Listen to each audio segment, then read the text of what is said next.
porque mi idea era como ir pasando poco a poco el foco de mi cuerpo a otros cuerpos.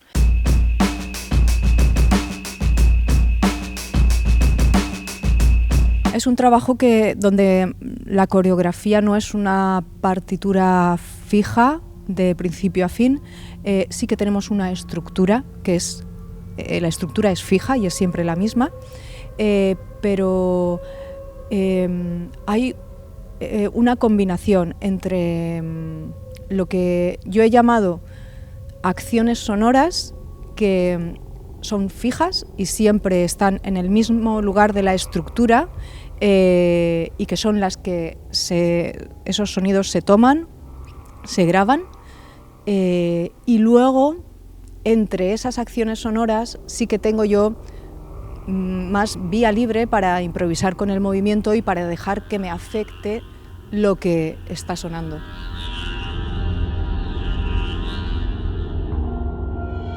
A ver, no hay una historia entendida de una manera convencional.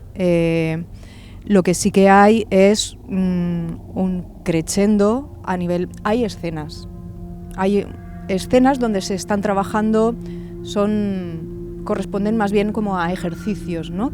Donde hemos probado a poner en relación esos elementos. Entonces, por un lado, hay toda una primera parte donde hay todo un crescendo con el cuerpo, con el movimiento, con el sonido también, las luces, y que es un crescendo también aún hacia arriba con la energía. Ese sería como el primer ejercicio. En ese primer ejercicio lo que sí que está en relación es el cuerpo de la intérprete con los otros dos elementos, con el sonido y con la luz.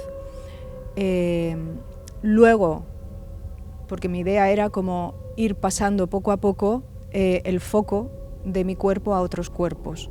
Entonces, hay otro ejercicio con una manta térmica gigante que hemos construido y ahí es donde mi cuerpo empieza a desaparecer y se transforma en otras formas. Y el último ejercicio ya, que es estas proyecciones, ¿no? Donde los cuerpos son la sal y el agua que reaccionan a la vibración sonora.